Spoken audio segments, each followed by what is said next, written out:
Hey guys. So the next question is brain health. I'd like to learn more about what I could or should be doing to maximize my brain health. So I'm going to start off by sharing some books with you guys because I meant to share some books last time and I forgot. So this book here, The XX Brain, is by Lisa Mosconi. She's a PhD in brain health and women's brain health. Really good read, and her research is actually quite impressive when it comes to brain health. So yes, so that's a book. If you're concerned about things like Alzheimer's, actually, Lisa Mosconi's book is actually to prevent Alzheimer's, but also maximize cognitive health in women. This book, End of Alzheimer's by Dale Bredesen, again, another great researcher that's looking at how to prevent cognitive decline. David Sinclair is an anti-aging scientist, and he wrote this book, which is superb, one of my favorite. And then The Longevity Diet by Walter Longo. He studies longevity and looked at centenarians, people who live to be 100 years old. That's what he studies. So anyway, some good books to just sort of keep if you want to read. But I would say for brain health in women, this book here by Lisa Mosconi. Okay, good book. All right, so what can you do to improve or maximize your brain health? So you're in luck. This program is called Health, Hormones, and Longevity because it focuses on all three. And in the longevity portion of it also isn't just about living longer, it's about healthy longevity. So that means living longer and healthier for longer, including brain health. If I have not said it before, my approach towards medicine, when you fix one thing, or when you fix the root causes of issues, you fix all the things. And so eating the way that we're eating, just like the example I used before, in a previous video, we don't need to count calories, but eating fewer calories has been shown to increase longevity and brain health. But when you're eating a whole food diet that is high in nutrients, diversity, color, the way that we are, then that enhances your overall health and your brain health. Specifically, things that you can do specifically for your brain. So we talk about omega fish oils. So during the 6 weeks, we're taking out fats, but like I said early on, fats are essential for your health and particularly for your brain health. So it's important that after you get out of the release phase, that you start to introduce back into healthy fats and oils, and you want to have a healthy omega-3 to omega-6 to omega-9 ratio. The way that most of us eat, we don't get enough omega-3. So supplementing with omega-3s, like I was just showing you guys, with either like a high quality liquid supplement, or you can't see where I put the one for adults, but this is one for kids. Yeah, omega-3 for kids. And then, here's the other one. So you can also supplement with omegas. Really important for brain health. The jury on hormones is, okay, the jury's not out. Let me be specific. So hormones, particularly estrogen and progesterone and testosterone and insulin, all the hormones, thyroid, all the hormones affect the brain.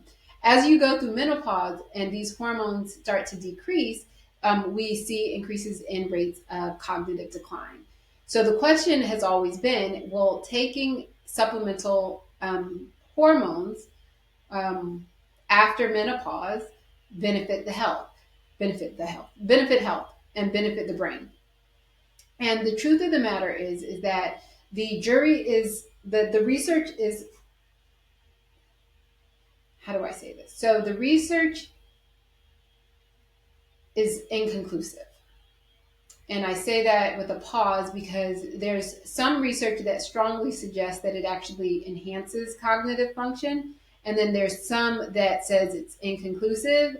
None of them really say that they hurt cognitive function.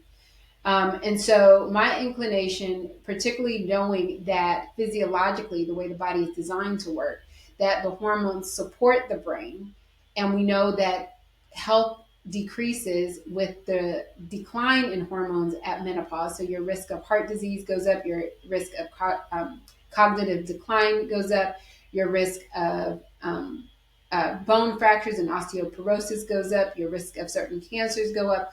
At the onset of menopause, your risk of obesity goes up. That to me and many doctors who prescribe bioidentical hormones, our belief is that there is a protective effect of hormones on the brain.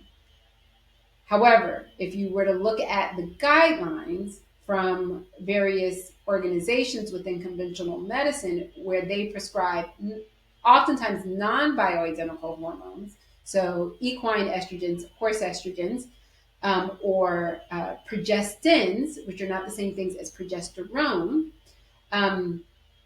So that's the group that is saying we don't know about hormones. But if you talk to most doctors who prescribe bioidentical hormones, we will likely tell you that there's likely a benefit to hormones and brain health. But even in her book, and she's pretty conventional in her book, she does say, she quotes what the guidelines are, which is you do not prescribe you do not prescribe hormones for brain health. Okay, so what can you do for brain health? So reduced calories. So again, without counting calories, if you eat a whole food, high quality diet, it will improve your brain function. If you make sure that you are getting enough nutrients, so we talked about some of the basic supplemental nutrients that I recommended, multivitamin, minerals, vitamin D, omegas. If you are staying active, does not mean running to the gym. It means being active every day, walking, and staying flexible and in good balance. All of those sorts of things help with brain health. Staying cognitively active, so doing things that promote brain stimulation. So people often talk about like crossword puzzles, but there are tons of like brain games out there. But really just, staying well read, staying up to par on or on your cognitive demands as you age. And then there are a number of supplements that have been thought to be nootropic, which just basically means stimulate brain.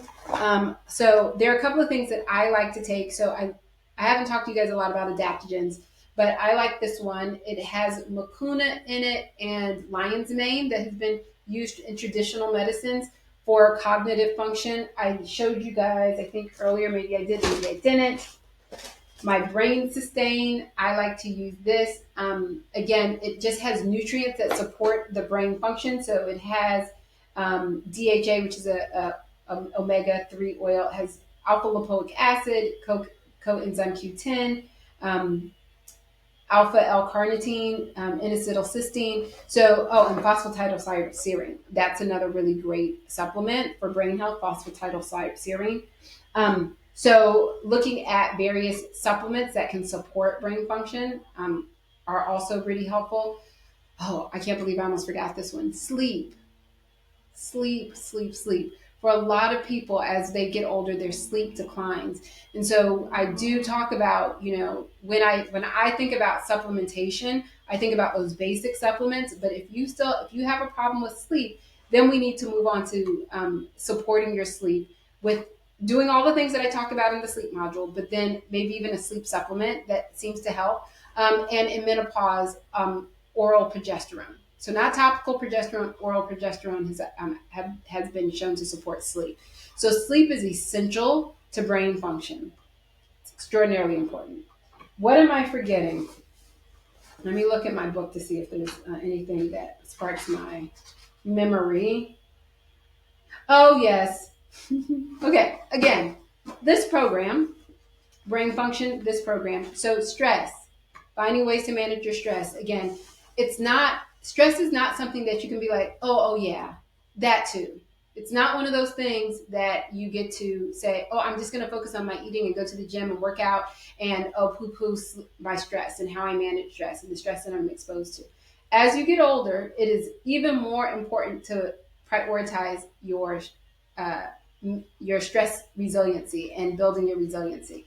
So again, I tell people it's great. You should check your hormones, see where your cortisol levels are. You can do a self-assessment. You can get an aura ring, check your heart rate variability, but figuring out what's going on with your stress is absolutely essential. Okay, so the next two are going to seem a little, I don't know if they seem a little off, but I'm going to tell you anyway. Um, Community or like companionship is actually been shown to improve cognitive function, and I think that has a lot to do with stress levels. So whether that is from a significant other, whether that's from a animal, whether that is being involved in something that you have a passion about. So those things are really important. And then toxins. Again, back to the program. Toxins. So toxins that cross the blood-brain barrier, get into the brain, and can affect cognitive function. There are a number of them. So ensuring that you're detoxifying. So with that being said, this book, The End of Alzheimer's. So this is sort of my go-to for people who are really concerned about cognitive function. And the reason is that he's studied it and he's looked at the factors that influence cognitive function. And he's actually sort of where I got my Jeopardy game idea from, because he talks about it not in terms of Jeopardy, but he talks about it in terms of a roof.